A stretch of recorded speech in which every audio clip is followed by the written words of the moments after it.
안녕하십니까. 이번 시간에는 2015년 제3회 마지막 시험이었습니다. 그죠? 제3회 때 본 산업안전 기사 문제에 대한 풀이를 한번 해보도록 하겠습니다.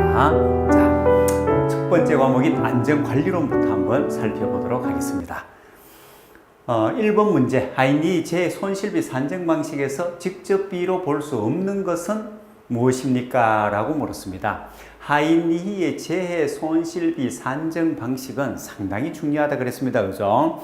직접 손실비와 간접 손실비가 있습니다. 그럼 이 문제를 풀기 전에 우리는 이 문제에 대한 답만 아는 게 중요한 게 아니라 그랬습니다. 그죠? 아시죠? 제가 항상 말씀드리지만 지금은요, 문제를 과거 형태처럼 문제를 외우고 답을 외워서 이렇게 해서 내가 공부를 한다 하는 것은 상당히 위험한 형태입니다. 지금은 문제가 굉장히 다양화되어 있고, 그 다음에 난이도가 상당히, 즉, 문제를 이렇게 바꾸는 형태가, 응용하는 형태가 굉장히 수준이 높습니다. 출제하시는 분들이 굉장히 신경을 많이 쓰십니다. 그렇기 때문에 단순하게 문제, 답, 이 형태를 익히는 것이 아니라 그 형태를 익혀서 우리가 치는 경우가 많았는데 결코 그렇게 해서는 합격하기가 힘듭니다. 또 실기시험에 대응하기도 굉장히 힘들으십니다. 그렇기 때문에 제가 누차 말씀을 드리지만 지금은 여러분들이 이런 문제를 보면 이 문제와 연관된 어떤 형태의 문제들은 다 유추할 수가 있어야 돼요. 다 예상해 볼 수가 있어야 된다 이 말입니다. 자, 그러면 하인리의 재손실비 산정 방식 했는데 이 재손실비 계산 공식이 무엇입니까? 이 손실비에 해당되는 게 원래 하인리의 재손실에 관련되는 법칙이 뭐죠? 1대 4의 법칙이라는 게 있었습니다. 그죠? 그리고 1이 뭐예요? 직접 손실 비용이고 4가 간접 손실 비용이었습니다. 그래서 하인리의 재손실비 산정 공식이라 그러면 뭡니까? 직접 손실비 더하기 간접 손실 비용으로 하되 이 직접 손실 비용을 1로 잡았을 때 간접 손실 비용을 4로 잡아준다고 해서 우리가 1대 4의 법칙이라고 얘기를 하는 겁니다. 그리고 직접 손실 비용은 뭐죠? 보상금으로 지급되는 비용은 모두 직접 손실 비용.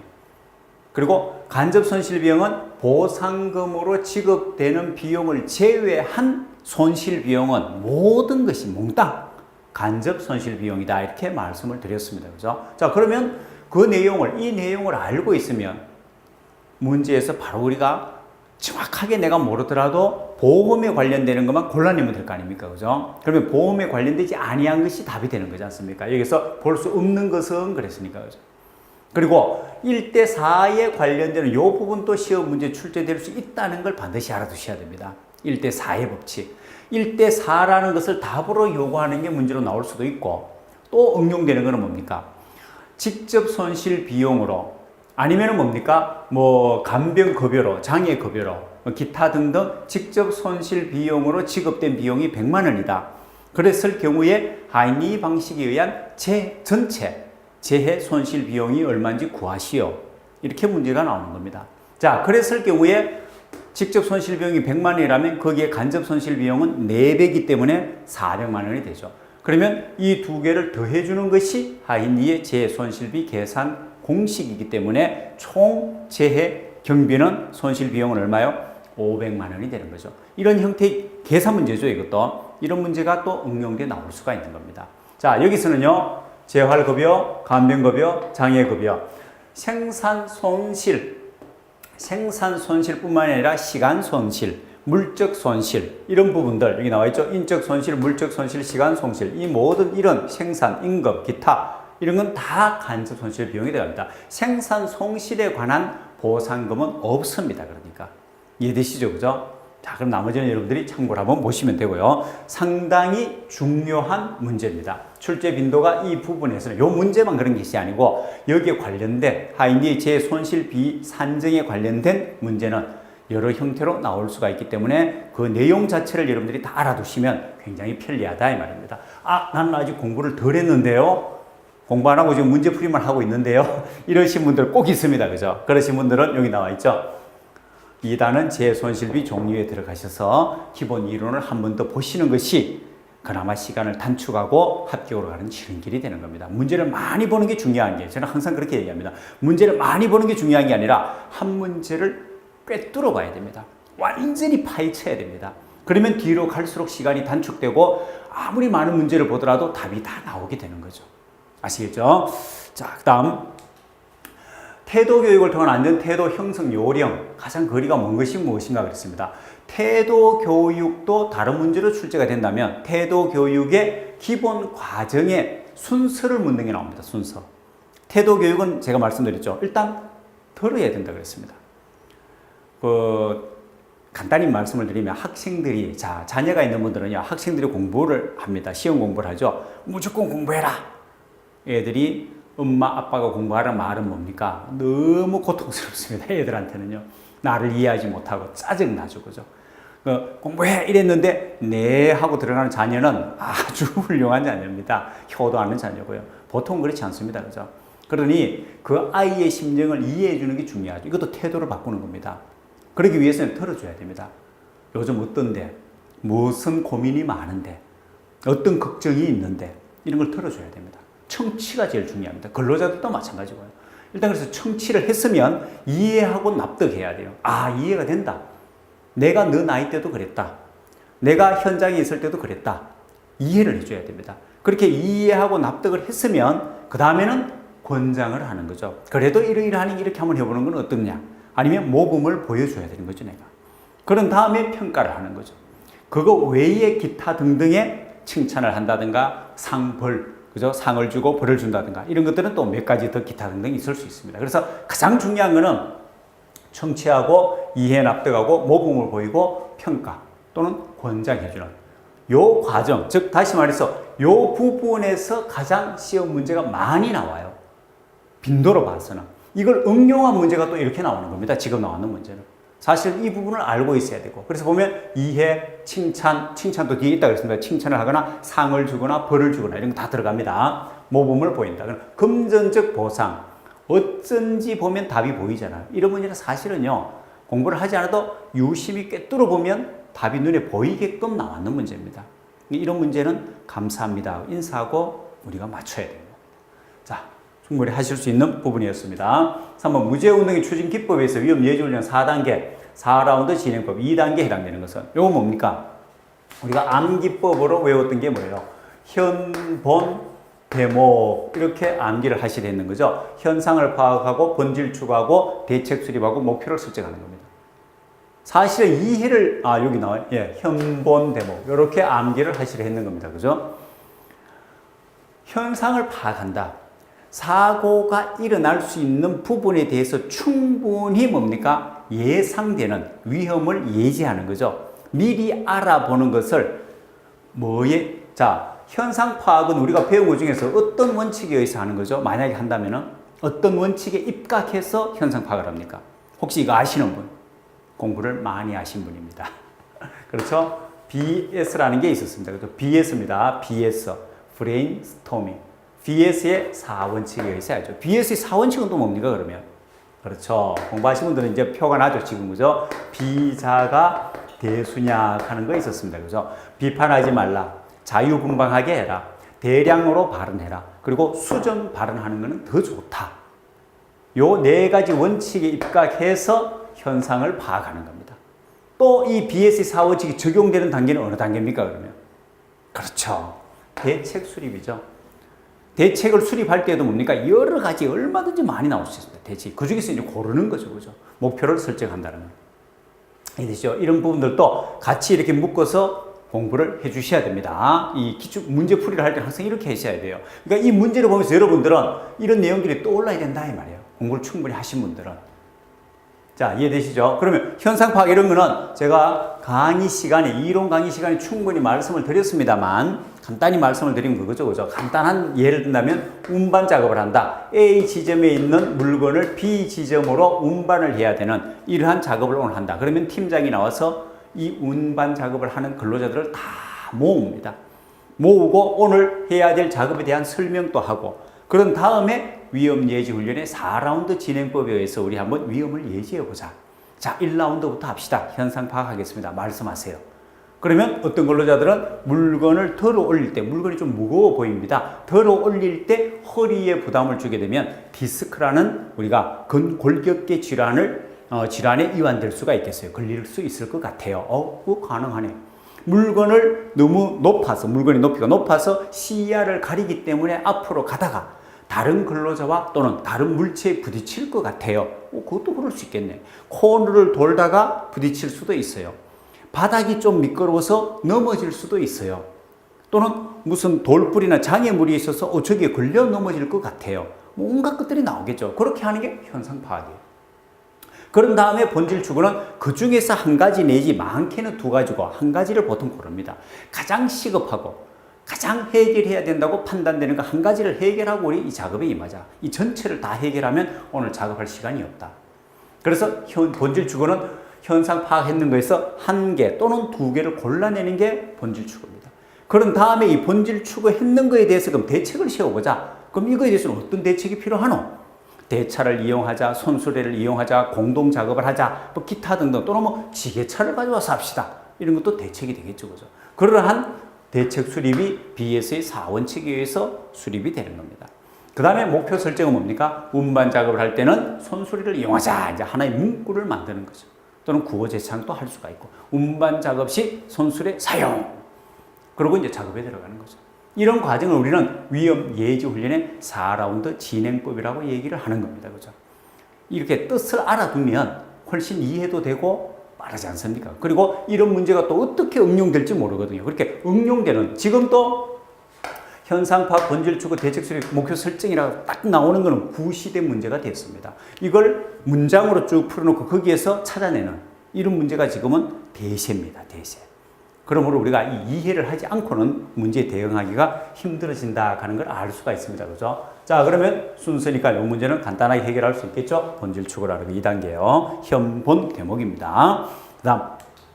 자, 암실에서 정지된 소광점을 응시하는 광점이 움직인다. 이 얘기가 뭡니까? 깜깜한 암실에 들어가서 천정에 까만 전선을 늘어뜨리고 거기에 굉장히 작은 광점이 작아야 됩니다. 굉장히 작은 전구 하나. 크리스마스 추리에 사용하는 그런 것들, 그죠? 그걸 하나 켜놓으면 들어와서 깜깜한데 그 불빛만 딱 보이는 거예요. 거기서 내가 그 불빛을 보고 있으면 이 불빛이 실제로 안 움직이죠. 바람도 안 불고. 근데 이 불빛이 계속 보고 있으면 움직이는 것처럼 보이게 됩니다. 사람의 눈이라면. 아시겠죠? 그죠? 이런 걸 우리는 뭐라 합니까? 자동 운동이라고 그러고 사람의 착시 현상이라고 얘기하는 겁니다. 이건 밤하늘의 별과도 비슷하죠. 밤하늘이 주위가 우주가 깜깜하잖아요. 거기 별빛이 하나 딱 보이잖아요. 그 별을 보고 있으면 별이 움직이는 것처럼 보이는 거예요. 이해되시죠? 이걸 우리는 자동운동이라고 그러고, 그럼 이 착시현상에는 자동운동 말고 또 뭐가 있습니까? 유도운동도 있습니다. 유도운동은 뭡니까? 잘 아시죠? 내가 타고 있는 차가 움직이는데 가로수가 지나가는 것처럼 보인다든가, 내가 타고 있는 차는 가만히 서 있는데 차가 실제로 주위에 있는 다른 차가 움직임에 의해서 내 차가 가는 것처럼 느껴진다든가, 이런 현상들을 누구든지 다 느끼지 않습니까? 이거를 우리는 유도 운동이라고 그러죠. 그리고 가현 운동도 있습니다. 그죠? 가현 운동. 가만히 있는 물체를 빠르게 끄다 켰다 하면서 영화, 영상, 기법으로 쓰이는 베타 운동. 이 세 가지. 자동 운동, 유도 운동, 가현 운동. 이 착시 현상이 종류로도 문제가 출제될 수가 있고, 그 중에서 지금은 뭡니까? 자동 운동에 대한 내용이 나와 있는 겁니다. 그죠? 광점이 작아야 되고, 대상이 단순해야 되고, 광의 강도가 큰 것이 아니죠. 강도가 작을수록. 크면요, 너무 크면은 그렇게 안 보입니다. 작아야 됩니다. 아주 시야가 다른 부분보다 어두워야 됩니다. 또는 이것이 밝을수록 밝을 것, 이런 것도 틀리겠죠. 그죠? 이런 식으로 응용될 수가 있는 겁니다. 자, 이 부분도 충분히 이해를 하시고 문제를 푸실 수 있으면 좋겠습니다. 다음 충분히 맞춰야 될 문제고요. 관리감독제 업무 내용이 나왔습니다. 관리감독제 업무 내용 암기하신 거 기억나십니까? 가능하면은 암기하시는 게 좋고요. 자, 한번 보겠습니다. 해당하는 것이네요. 해당하는 것은 거죠. 맞는 것을 찾아라 이 말입니다. 그래서 관리감독 업무 내용 해설이 나와 있는데 제가 암기할 때 간단하게 이렇게 정리하라 그랬습니다. 안전보건에 관한, 그죠? 안전보건에 관한 이 보기가 다 나왔죠, 지금. 그러네요. 안전보건에 관한 지도조언에, 안전보건에 관한 지도조언. 제가 한 화면에 다 넣지를 못했는데 보세요. 안전보건에 관한 지도조언에 정통한지, 정리정돈 통로 같고, 정통한지. 안전보건에 관한 지도조언에, 그러니까 관리감독자가 지도하고 조언해야 되거든요. 그러면 안전보건에 관해서 지도하고 조언하는 이 관리감독자의 업무가 정통한지, 정통한 것인지, 정통인지는 위험성 평가, 위험성 평가를 통한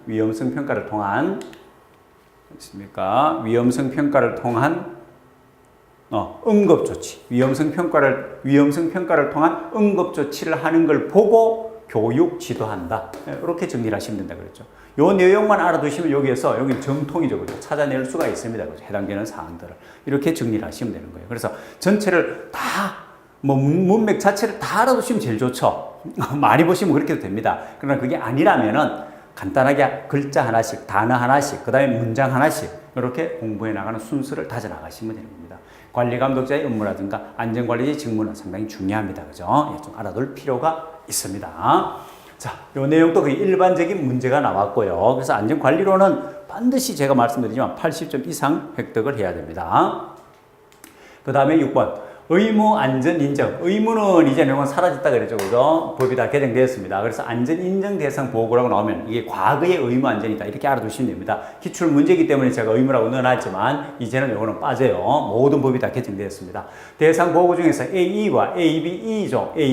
공통이 뭡니까? E가 들어가 있는 거죠. 안전모의 질량 증가율은 몇 퍼센트 미만이어야 되는가? E가 들어갔다는 E가 뭡니까? 자, 여기서 하나 짚고 넘어갈게요. 자, A하고 B하고 이 세 가지를 가지고 안전모의 종류를 세팅합니다. 그죠? 종류를. 세팅하면 어떻게 되죠? 어떤 종류들이 있습니까? A, B형이 있고, 그 다음에 A, B, E형이 있고, 그 다음에 또 뭐가 있습니까? A형, B형, A, B형. A형과 B형은 과거에 있었고 지금은 없고요. A, B와 A가 빠졌네. 정신없습니다. 그죠? 예, 죄송합니다. 세 가지 종류로 이제는 이제 통합됐다 이렇게 보시면 돼요. A형, B형은 과거에 있었는데 지금 없어졌습니다. 이제는 AB형, AE형, 그리고 ABE형. 제가 깜빡했습니다. 여기 나와 있는데도 정신을 못 차린다. 그죠? 자, AB, AE, AB1 이렇게 세 가지로 세팅이 되는데, 세 가지로. 그러면 각각 A형은 뭘 나타내는가 이걸 알아놔야 되잖아요. 그래야 우리가 AB형 가면 이게 어디에 사용되는지를 알 수가 있지 않습니까? 그러면 A형은요, 낙하 비례여야. B형은요, 추락이죠, 추락. 그렇죠. 이건 기본적으로 알아두셔야 되는 거예요, 추락. 그 다음 E형은요, 머리 부위의 감전을 예방하기 위한 것 또는 경감시키기 위한 것. 이렇게 나옵니다, 그죠? 자, A형은 낙하 비례, B형은 추락. 그 다음에 E형은 머리 부위의 감전에 의한 위험을 경감하거나 예방하는 것, 방지하는 것. 그러면 AB로 됐을 경우에는 우리가 이제 어떻게 되는 거예요? AB형이라면은, 낙하 비례의 추락, 낙하 비례와 추락을 방지하기 위한 것은 AB형을 착용해야 되는구나. AE형 같으면, 낙하 비례와 머리 부위의 감전의 위험을 예방하기 위한 그런 작업일 경우에는 안전모를 AE형을 착용해야 되는구나. ABE형은 낙하 비례 추락, 그리고 머리 부위의 감전의 위험까지 모두 다 예방할 수 있는 그런 작업을 해야 될 경우에는 ABE형 안전모를 착용해야 되는구나. 이렇게 우리가 알 수가 있는 거죠. 그죠? 이런 문제도 출제가 될 수가 있다는 거죠. 그죠? 같이 알아두셔야 될 사항입니다. 자, 지금 여기서는 질량 증가율입니다. 1%죠. 질량 증가율은. 이건 우리가 다 알고 있습니다.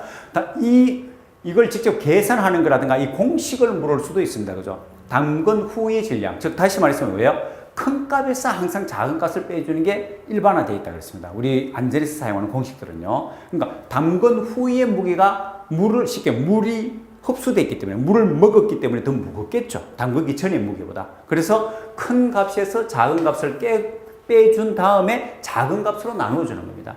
이런 형태는 또 어떤 공식이 있습니까?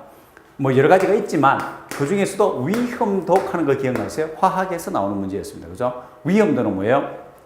어떠한 인화성 가스가 어느 것이 더 위험한가를 판단할 때 우리가 위험도 값을 사용한다 그랬습니다. 그래서 위험도는 상한값 마이너스 하한값 나누기 하한값을 해주죠. 이것도 큰 값 마이너스 작은 값 나누기 작은 값 이렇게 합니다. 그죠?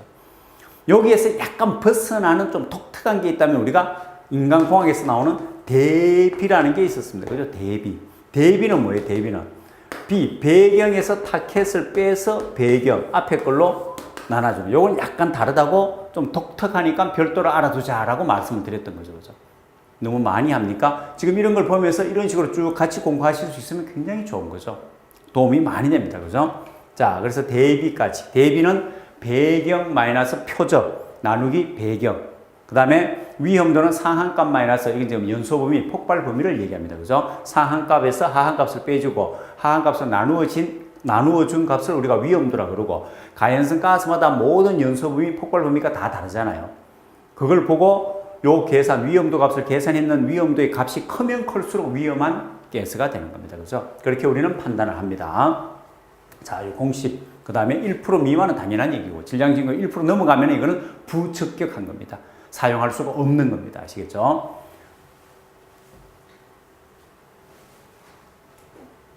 자, 역시 기본적인 중요한 문제를 우리가 풀어봤습니다. 꼭 맞추셔야 돼요, 이런 거는. 자, 그 다음에 관리감독과 전기안전보건교육에 대한 해당하는 것은 어느 것입니까? 자, 이것도 또 중요한 문제가 하나 나왔네요. 이 교육의 내용에 대해서는요, 무조건 문제가 나온다 그랬습니다. 무조건 나옵니다. 이거는 무조건입니다. 무조건 조건이 없습니다. 세 가지가 있다, 그죠? 근로자에 대한 교육과 관리, 감독자에 대한 교육과 그 다음에 신규 채용, 작업 내용 변경 시 해야 될 교육 내용, 이렇게 세 가지로 우리가 나누었습니다. 근로자는 우리가 암기했는 거 기억나세요? 필기교재 뒤편에 부록으로 되어 있는 거 상당히 활용을 잘 하셔야 됩니다. 근로자는 뭐라고 그랬죠? 건질만한, 그죠? 건질만한 환경이 아니면 법관, 보직은 사지 않는다. 안 사. 이렇게 말씀을 드렸고, 관리감독자는 뭐예요? 관리감독자는 표지 환경이 감독 역임이면, 지금 이거 다 안 써도 되겠죠? 그죠? 감독 역임이면 법관 보직을 공제해달라 그래라. 이렇게 말씀드렸고, 신규 채용 시 또는 자금내용 변경 시일 경우에는 기계 위에 물건을 긴급히 정리하고 개점하니 보직이 법관이래. 그래서 여기에 나오는 모든 예를 들어가 환경이면 환경, 표지 환경에서 환경, 이건 다 같은 얘기예요. 같은 내용. 똑같습니다. 뭐 예를 들어서 여기에 뭐 법관 보직은 그랬는데 감독, 역임, 같은 내용이, 감독 역임이면 법관 보직을 공제해달라 그래라 나옵니다. 그죠? 네, 그런 것들은 같은 내용은 다 같다 이 말이에요. 중복되는 것들이 있습니다. 그래서 암기법도 같이 넣어놓은 겁니다. 그럼 좀 편리하잖아요. 그죠? 자, 이렇게 암기를 했다면 이제 어떻게 활용을 할 것인가, 이제 문제에서. 그럼 보세요. 관리감독자 교육에 해당하는 것은 그랬습니다. 여기 보세요. 작업 개시 전 점검, 개점. 신규 채용 시에 뭡니까? 기계 위에 물건을 긴급히 정리하고 개점하니. 이렇게 개점. 그 다음에 긴급히 정리하니 할 때 긴급. 그럼 이 두 개는 결국은 뭡니까, 이게? 어디에 해당이 되죠? 요 두 개는 신규 채용, 여기에 해당이 되는 거죠, 여기. 건강 정진 및 질병 예방, 건질만한 환경 하면 요거는 뭡니까? 여기 들어오죠. 근로자. 건질만한 환경이 아니라면 법관 보직은 안 사. 이렇게 되는 거죠. 물론 건질만한 할 때 건강, 질병 뭐 이런 건 다 알아두셔야 되겠죠. 그죠? 그 간단한 단어까지는 여러분들이 좀 기억하라 그랬습니다. 그죠? 건강, 그다음 질병 됐습니다. 이런 형태로 정리를, 요 세 가지를 항상 어떤 문제가 나오든 문제가 나오면 이 세 가지를 한번 짚고 넘어가는 거예요. 암기법을 한번 더 적어보시고, 그렇게 함으로써 문제가 이 세 가지가 교대로 왔다 갔다 합니다. 이 부분은 어차피 실기 문제에 가서도 우리가 다뤄야 될 문제라 그랬죠. 그래서 이런 기회에 확실히 알아두시면 실기 공부의 양을 줄여 나가는 거죠. 그죠? 현명하신 분들은 그렇게 공부합니다. 그죠? 자, 여러분들은 다 현명하신 분들입니다. 하인이 재발생과 관련된 도미노 이론 설명되는 안전관리의 핵심 단계에 해당되는 거는 도미노 이론 아시죠? 또 도미노 이론은 쭉 벽돌 5개 세워놓고 이렇게 한번 점검을 하셔야 됩니다. 제가 지금 하듯이 여러분들도 이 문제를 풀 때는, 자, 재해가 발생한다. 어느 날 갑자기 일어나지 않는다. 사고라는 벽돌이 넘어지면서 건드린다. 사고는 앞에 나와 있는 불안전한 행동과 불안전한 상태, 그 다음에 개인적인 결함, 사회적인 환경 및 유전적 요인, 이렇게 되는 거죠. 이 순서가 또 얼마나 시험에 잘 나와요. 이거는 기본이거든요. 순서가 나오는 건 거저 주는 문제로. 그러면 하인이가 재해라는 것은 내가 연구를 해봤더니 이런 순서, 어떤 것이 원인이 되어서 원인 계기, 앞에 벽돌이 넘어지면서 건드리니까 얘는 또 얘가 넘어지면서 건드리니까 얘가 넘어지면서 이렇게 도미노 현상을 띠고 일어나더라. 그런데 여기까지만 하면 의미가 없어요. 이렇기 때문에 내가 해봤더니 이렇더라. 그럼 이렇기 때문에 뭘 하자는 거냐? 묻자자는 거냐? 이 중에서 앞에 있는 벽돌을 어느 것이나 하나만 제거를 하면은 다음에 벽돌에 영향을 미치지 않기 때문에 사고와 재해를 예방할 수 있더라. 근데 가장 쉽게 제거할 수 있는 것이 봤더니 불완전한 행동과 불완전한 상태더라. 오해. 불완전한 행동에 의한 것이 88%, 불완전한 상태에 의한 것이 10%더라. 조사를 해보니 2%는 불가항력이야. 천재지변. 그럼 얘를 제외하고라도 98%는 불완전한 행동과 이 불완전한 상태는 사람이 조심하면 되는 거더라. 불완전한 행동은 사람이 안 하면 되고 불완전한 상태는 사람이 점검을 철저히 해서 사전에 환경을 바꿔주면 되고 먼지가 많은 곳은 국소 배기 장치를 달아서 빼주면 되고 작업장 조명이 어두워서 사고 날 위험이 있다면 작업장 조명을 맞도록 해주면 되고 그럼 작업장 조명 얘기가 나오면 또 우리가 작업장 조명 기준이 있습니다. 조도 기준 그죠? 초정밀 작업, 정밀 작업, 보통 작업, 거박이 작업. 이게 뭡니까? 초정밀 작업은 750럭서, 300럭서, 150럭서, 75럭서. 이렇게 또 그 부분도 한번 짚고 넘어가면 한 문제를 또 건질 수 있는 것이죠. 공부는 이렇게 나가시면 되는 거예요. 자, 그래서 여기는 가장 쉬운 거 불완전한 행동과 불완전. 이걸 우리는 뭐라고 한다고요? 사고와 재해의 직접 원인이라고. 앞에 있는 거는 간접 원인이라고. 이렇게도 구분할 수가 있다라고 말씀을 드렸던 거죠. 아주 중요한데요. 당연히 여러분들은 맞추셔야 되는 문제다. 이렇게 보시면 됩니다. 다음. 자, 모럴 습의 주요 방법 중에 태도조사법에 해당되지 않는 것은 그랬습니다. 통계법이 나오고요. 나머지 여기 보시면은 태도조사법은 의견조사, 질문지, 면접, 집단 토의법 쭉 나와 있습니다. 그죠? 요 사항들이 여러분들 한번 참고로 보시면 되겠습니다. 요 부분은 그냥 보시면 되는 거예요. 통계 의학은 여기 해당되죠. 지금 묻는 거는 뭡니까? 모럴 습의 주요 방법 중에서 태도조사법에 해당되는 이 내용을 지금 묻고 있는 문제다. 이렇게 보시면 되는 거예요. 이 문제는 여러분들이 참고로 해설을 보시면 되겠고요. 자, 꼭 필요한 것만 설명을 좀 드릴게요. 재해를 한번 경험한 사람이 자, 어디 있습니까? 개인의 문제가 아니라 재해를 한번 경험한 사람이 가는 게 암시죠, 암시. 한번 경험하게 되면요. 이거 또 일어나면 어떻게 될까? 자동차 사고를 처음 한번 내신 분은요, 안 냈을 때보다 한번 첫 사고를 냈을 때 그 다음에 더 불안해집니다. 또 사고 나면 어떡하지? 하는. 저도 처음에 사고 났을 때 한번 그런 일이 있었거든요. 이거 암시랍니다. 암시. 기회는 작업 자체에 문제가 있는 걸 얘기하는 겁니다. 기회설은요. 그 작업 자체가 위험하다. 사고를 일으킬 수 있는 작업이다. 이걸 얘기하는 것이고. 그 다음에 빈발 경향자설은 어떤 소질적인 결합 요소를 가지고 있는 걸 얘기하는 겁니다. 그 개인이요. 자, 이 부분도 당연히 나오고 또 당연히 우리는 맞춰야 될 그러한 문제에 해당되고요. 안전보건 개선계획서의 개선을 위해 포함되어야 할 중점 개선 항목에 해당되지 않는 게 이는 공통사항과 중점 개선으로 둘로 나누어집니다. 보시면은 공통, 중점 개선. 근데 공통사항에 대해서는 사실은 잘 안 나오는데 중점 개선 계획인 것은 아닌 것은 해서 공통사항을 넣어주는 보기에다가 그럴 때 많이 사용이 됩니다. 그래서 중점 개선 쪽으로 어쨌든 문제는 나온다. 그걸 맞추기 위해서는 우리가 중점 개선 계획 내용을 명확히 다 알아두든지 아니면은 보통 공통사항에 해당되는 것과 같이 알아두든지 그렇게 해야 됩니다. 그죠? 그래서 처음 공부하실 때는 항상 공통사항을 먼저 암기하는 게 아니고요. 중점 개선 계획의 내용을 먼저 공부하시는 게 맞다. 이 말이에요. 출제 빈도로 봤을 때에. 이렇게 정리하시면 됩니다. 자, 그 다음. 억압당한 욕구가 사회적 문화적으로 가치 있는 목적으로 향하여 노력함으로 욕구를 충족하는 적응의 기제를 무엇이라고 합니까? 그랬습니다. 사회적 문화적으로 가치 승화시킨다 그러죠. 즉 나의 어떤 욕구 불만 이런 것들이 생겼을 때에 스포츠를 통해서 한다든가 음악 감상을 통해서 한다든가 오페라를 보면서 푼다든가 아주 승화시키는 거죠. 고 차원적으로 넘어가는 걸 얘기하는 겁니다. 그래서 이런 경우는 우리는 승화다 이렇게 얘기를 하는 거예요. 이거 외에 이제 투사 이런 부분도 좀 알아둘 필요가 있는데 투사는 나의 억압된 것을 다른 것으로 떠넘기는 걸 얘기하죠. 그죠? 계모를 미워하는 거라든가 아니면은 뭐 간단한 예를 든다면 탁구를 치다가 또는 테니스를 치다가 내가 의도하지 않은 방향으로 공이 나갔을 때에 이 라켓이나 테니스 채를 그냥 집어 던지거나 이걸 보고 화를 낸다든가 사실은 내 속에서 내가 잘못해가 내가 화가 나는 건데 그걸 어디로 타인의 또는 다른 물체에 그거를 넘겨버리는 거. 또 넘겨버리는 거. 이걸 우리는 투사라고 하는데 투사가 또 시험 문제에 잘 나오는 것 중에 하나입니다. 그죠? 그래서 투사도 같이 뜻을 좀 알아두시면 되고요. 그 다음에 재원인 분석 시 고려해야 될 4M, 맨, 머신, 메디아, 매니지먼트 하는 거죠. 그죠? 지금 여기서는 맨, 머신이 빠졌는데, 그죠? 기계 설비, 머신 하는 거, 설비죠. 이 부분이 빠졌고, 메커니즘은 전혀 해당 없는 내용이 하나 들어가 있습니다. 그래서 이것도 점수를 주기 위해서 내는 문제다. 뭐 이렇게 보시면 되겠죠. 당연히 우리는 또 맞춰야 됩니다. 그죠? 자율검사 프로그램 가는 게 뭡니까? 사실은 안전검사에 해당되는 것이죠. 이 문제가 나오면 여러분들은 같이 좀 연관 지어서 공부해야 될 것은 뭡니까? 안전인정이죠. 안전인정제도에 해당되는 안전인정과 그 다음에 뭡니까?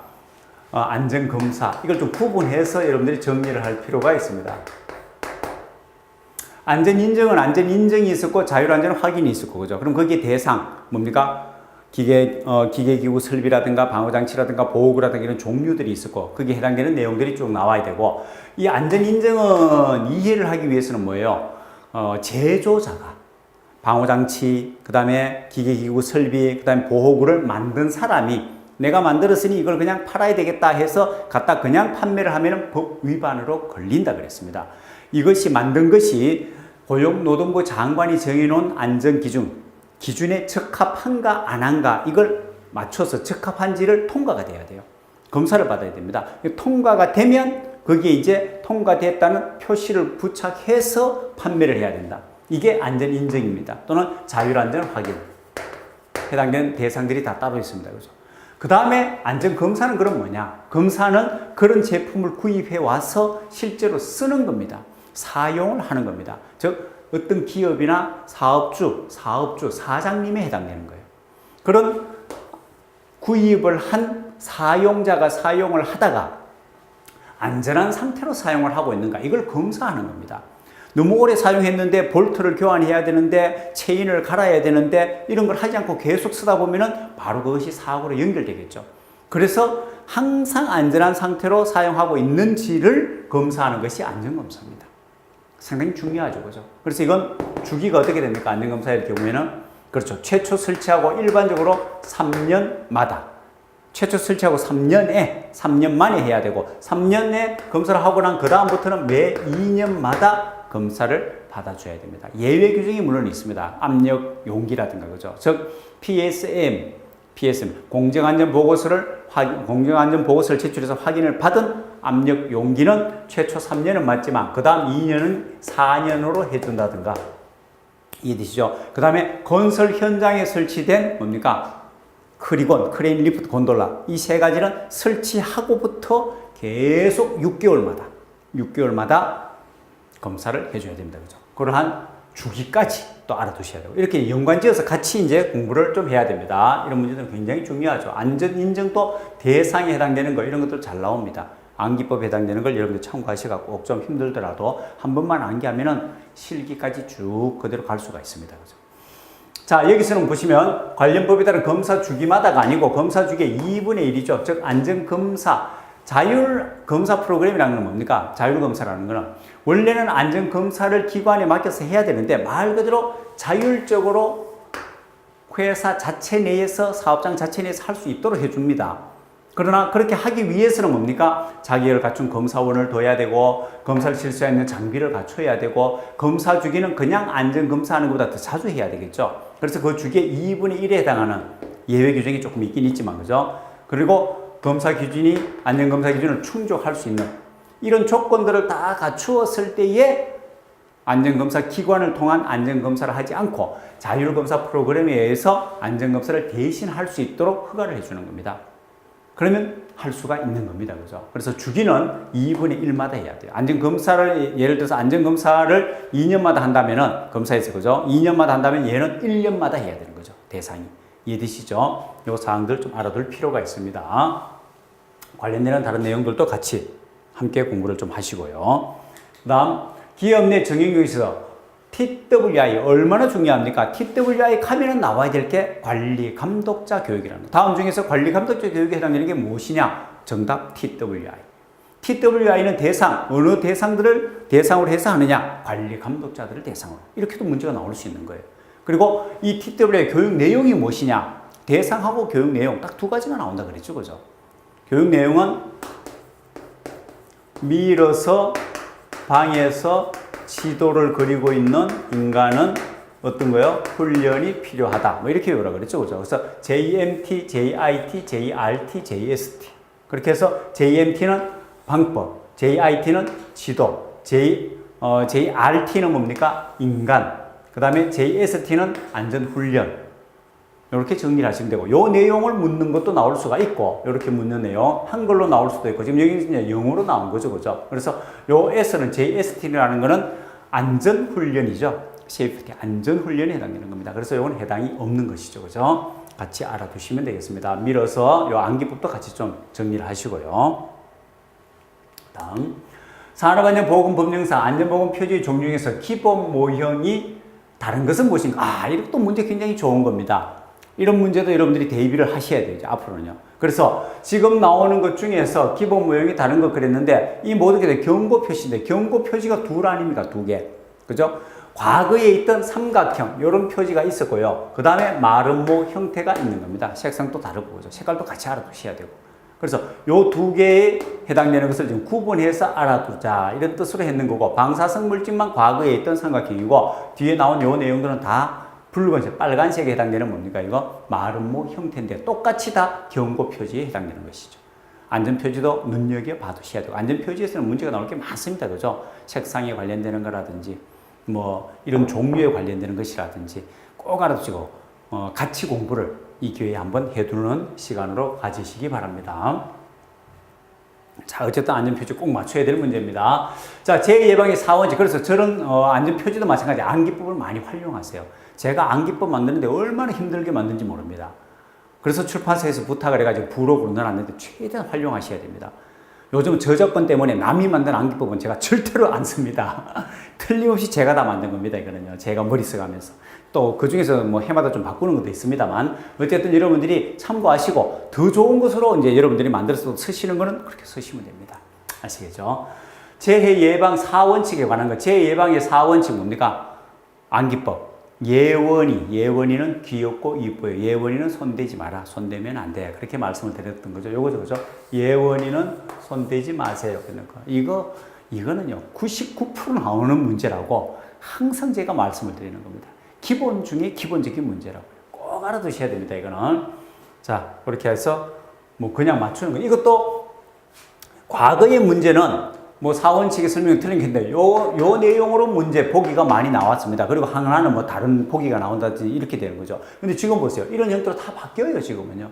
그럼 여기서 찾아야 되는 겁니다. 재해는 원인 제거가 불가능하고 예방만이 최우선이다 하는데, 예방 가능의 원칙이고, 원인 제거가 불가능하다, 원인 계획의 원칙이고, 다 있지 않습니까? 그죠? 찾아내야 됩니다. 여기에서요. 안전대책은 반드시 존재한다. 그러니까 대책 선정의 원칙에 해당되는 것이고, 손실이 발생은 우연적이다. 손실 우연의 원칙이고.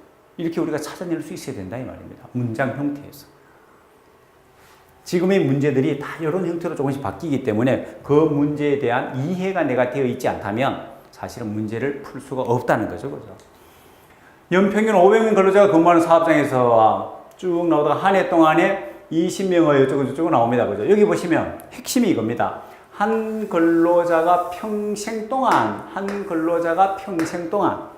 이 말이, 이 문구가 한 작업자가 평생 동안 하는 말이 나오면 무조건 뭡니까? 이게 환산 공식을 묻는 것이구나 라고 바로 우리가 알아내야 됩니다. 다른 거 볼 것도 없습니다. 그리고 뒤로 나온 평생 동안 작업할 때 몇 건의 재획하는, 몇 건이라는 말을 보고 우리는 알아야 될 것이 도수율이구나. 이게 며칠의 근로 손실을 하는 순간에는 환산 강도율이구나. 이렇게 판단할 수 있어야 됩니다.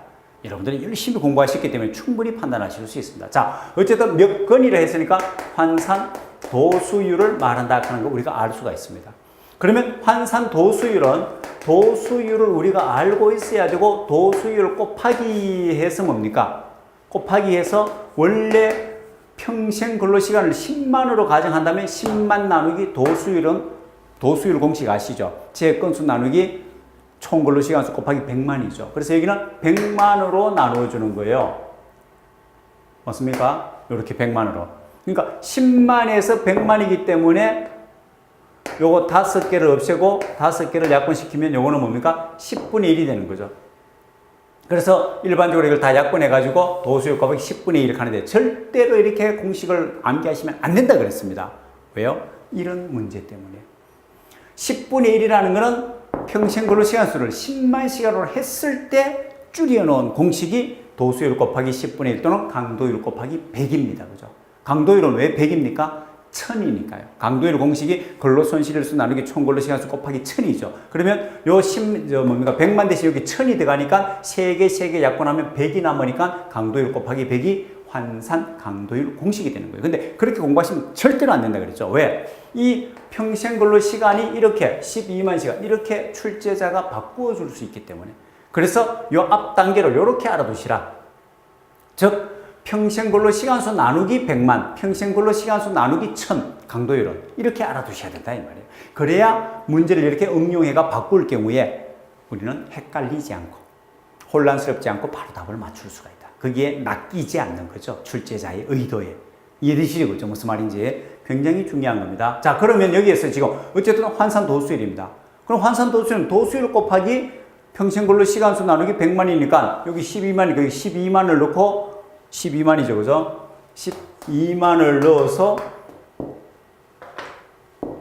100만으로 나눠주면 됩니다. 그죠? 그럼 도수율이 있어야 되잖아요. 앞에. 도수율. 그럼 도수율을 찾아보니 문제에 도수율이 얼마다라고 안 나와 있어요. 문제 참 좋은 문제죠. 이런 경우. 공부하신 분들은 얼마나 좋은 문제입니까? 바로 도수율을 가르쳐주면 너무 간단하잖아요. 가르쳐주기도 합니다. 문제에서는. 이건 너무 단순한 문제죠. 그건. 근데 도수율이 없어. 아, 이거 도수율을 또 구해야 되는구나. 근데 도수율을 구하는 공식이 뭡니까? 도수율을 구하는 공식. 재해 건수 나누기 총 근로시간수 곱하기 100만이다 말이에요. 10의 6성. 알고 계시죠? 그러면 재해 건수와 총 근로시간수가 있어야 되는데 연평균 500명. 500명만 있으면 또 총 근로시간수는 구할 수 있어요. 다른 게 없다면은 500 곱하기 8 곱하기 300 뭐 이렇게 하면은 총 근로시간수가 나올 수 있겠죠. 그죠? 하루에 8시간씩 1년 300일이니까 한 사람이. 그러면 500명 곱해주면 총 근로시간수. 그러면 제 건수가 있어야 되는데 이런 제 건수가 나와 있어요. 문제에. 그러므로 이건 어떻게 됩니까? 이 도수율 이 공식으로는 구할 수가 없는 겁니다. 그래서 어떡합니까? 다시 봤더니 자 500명이 있고 한 해 동안 20명의 재해자가 발생했다. 자, 이제 알아내야 됩니다. 20명이라는 여기는 재해자 수는 뭡니까? 연천인율을 구할 때 나오죠. 연천인율은 사상자 수, 재해자 수 나누기 뭡니까? 평균 근로자 수 곱하기 1000입니다. 연천인율. 연천인율을 구할 공식을 딱 줘놓은 거예요. 그러면 연천인율과 도수율의 상관관계가 있습니다. 연천에 있는 사람들은 도수가 2.4인 술을 마시죠. 그죠? 연천에 있는 사람들은 도수가 2.4인 술을 마신다 그랬지 않습니까? 그러면 이제 답이 나오죠. 이거는 연천인율을 구해가지고 그 연천인율에서 제가 풀어놨죠. 그죠? 도수율 요렇게 응용해 나가는구나. 이해되시죠? 그죠? 푸시는 거는 여러분들이 푸실 수 있습니다. 이 공식이 지금 풀이가 해설이 요런 거에 의해서 이렇게 나왔구나라는 것만 아시면 되는 거예요. 그래서 연천인율을 구할 조건을 줬으니까 도수율이 무조건 있어야 되거든요. 도수율을 알아내는 방법은 연천인율과 도수율의 상관관계 2.4를 곱해주는 여기서 나올 수 2.4가 왜 나오는지도 수업 시간에 말씀드렸습니다. 그죠? 자, 그럼 굉장히 좋은 문제를 우리는 하나 건질 수 있는 겁니다. 결국은 환산 공식인데 환산 도수율인데 풀어가는 과정이 이렇게 풀어나간다. 이렇게 하시면 되고요. 몇 사람의 전문가에 의해서 참 중요한 문제가 또 나왔네요. 지금 이 문제는 어떤 걸 구분하셔야 되느냐면요. 패널 디스커션하고 그 다음에 심포지엄하고 그 다음에 포럼하고 요 세 가지를 여러분들이 구분하는 기준을 꼭 알아두셔야 되는 겁니다. 물론 나머지는 버즈 세션 이런 거는 66회의 이런 거는 간단하잖아요. 문제가 딱 구분이 돼가 나옵니다. 요 세 가지는 좀 헷갈릴 수 있습니다. 패널 디스커션. 여러 가지 앞뒤 말들이 있는데 딱 핵심, 구분하는 딱 핵심 하나만 제가 말씀을 드리겠습니다. 자, 패널 디스커션은 뭡니까? 패널들이 앞에 나와 있는 패널, 청중이 있고 앞쪽에 패널을 모시거든요. 청중이 있고 패널 이렇게 나누어지지 않습니까? 그러면 이 패널들이 5, 6명 또는 몇 명의 패널들이요 먼저 토론을 시작합니다. 패널들이. 그런 다음에 뭡니까? 그럼 이 사람들이 토론을 하고 있을 때 청중은 듣고 있는 거죠. 패널들이 어느 정도 토론이 끝나면요, 사회자가 청중들을 향해서 질문하세요. 이래서 청중의 질문에 이 앞에 있는 토론, 패널들이 다시 또 답변하는 형태, 또 토론이 이어지는 거죠. 이런 형태를 우리는 패널 디스커션이라고 합니다. 이 패널을 전문가로 모셔오면 올 수도 있습니다. 그러니까 패널이 아니라 전문가라고 말할 수도 있어요. 과거에는 전문가라고 하면은 우리가 그 정의를 쓰는 데 보면 심포지엄 쪽에 보통 전문가란 말을 많이 써가지고 전문가 나오면 이거는 심포지엄이다 이렇게 얘기를 하는데 아닙니다. 헷갈릴 수 있습니다. 그러면 패널을 전문가로 모셔올 수도 있고 또 전문가를 모셔온 사람을 패널이라 부를 수 있는 겁니다. 아무 상관이 없어요. 그거는 거기에 현혹되지 마시고 패널들이 먼저 토의한다. 이게 중요한 겁니다. 먼저 토론하고 청중을 뒤에 도입을 시키는 거죠. 참여를 시키는 거죠. 이게 패널 디스커션. 심포지엄은 뭡니까? 심포지엄은 전문가가 중요한 거는 뭐냐? 이 전문가라고도 할 수 있고 이것도 패널이라 할 수 있는 거예요. 충분히. 이 사람이 먼저 토론하는 게 아니고 자기가 연구한 또는 자기가 가져온 자료를 견해를, 자기 생각을 먼저 발표합니다. 다르죠? 토론하는 거하고. 청중 앞에서 패널이 또는 전문가가 나와서 나의 견해, 나의 생각은 이렇습니다 라고 견해를 먼저 발표하는 겁니다. 그런 다음에 청중들을 참여시키는 거. 이게 심포지엄입니다. 포럼은 뭡니까? 공개 토론입니다. 포럼은요, 누군가 한 사람이, 그러니까 이 청중과 패널이 구분되는 게 아니고 대부분이 그냥 청중이라 생각하면 돼요. 청중 중에 누군가가 나와가지고 주제를 먼저 던지는 겁니다. 아, 오늘은 우리 이런 걸 갖고 한번 토론 한번 해볼까요? 하고 주제를 던지면 이게 새로운 자료입니다. 그죠? 이런 걸 던지면 전체가 거기에 대해서 왔다 갔다 하는 겁니다. 청중이 가장 발언권이 많은 게 포럼이라고 보면 되는 거죠. 그렇게 해서 이 세 가지를 구분하시면은 어떤 문제가 약간씩 다르게 나오더라도 그 핵심만 딱 찾아내면은 우리는 충분히 답을 찾을 수 있습니다. 보세요. 과제에 관한 견해를 발표했다. 심포지엄으로 와야 되는 거죠. 이거는. 견해 발표. 됐죠? 나머지도 여러분들이 그렇게 한번 알아두시면 되겠습니다. 자, 핵심. 항상 핵심이 중요해요. 그러니까 얄팍하게 공부를 하시면 큰일 난다 이 말입니다. 이 낚일 수가 있습니다. 출제자의 의도에. 자, 다음 중에서 리더십에 관한 설명으로 틀린 것은 그렇습니다. 리더십. 스스로 노력하다 삶에 영향을 준다. 각자의 목표를 위해 리더십은 각자의 목표. 이거 말이 안 되죠. 그죠? 뭡니까? 공동이죠. 공통된 공동의 목표. 이런 건 되지만 각자의 목표. 딱 보는 순간에 딱 구분이 되죠. 리더십이라는 것이 전체에 있던 다수가 있을 때 그 중에 다수를 끌고 가는 사람이 리더 아닙니까? 그죠? 그러니까 이거는 뭐 공부를 안 하시더라도 꼼꼼히 보시면 답을 찾아낼 수 있는 그런 문제에 해당이 됩니다. 이왕에 나왔으니까 이 해설이 있는 내용을 여러분들이 한번 참고로 보시면 되고요. 자, 안전관리론. 제가 볼 때는 한 두 문제 정도, 이것도 물론 통과는 됩니다만 이런 문제, 그죠? 한 두 문제 정도를 제외하고는 다 맞출 수 있는 문제입니다. 물론 100점 맞으면 더 좋고요. 그래서 항상 말씀드리지만 안전관리론은 80점, 최소한 80점 이상을 받아야 다른 과목에서 좀 어려운 부분들, 어려운 문제를 놓치는 것에 대한 만회를 할 수가 있습니다. 과목당 40점이 넘고 전체 60점이 되면 합격합니다. 우리는 합격을 위한 전략을 세워야 됩니다. 버릴 문제는 버리고. 아시겠죠? 그죠? 자, 첫 과목 기분 좋게 고득점 하셨다면 다음 시간에 다음 과목으로 넘어가도록 하겠습니다. 수고하셨습니다.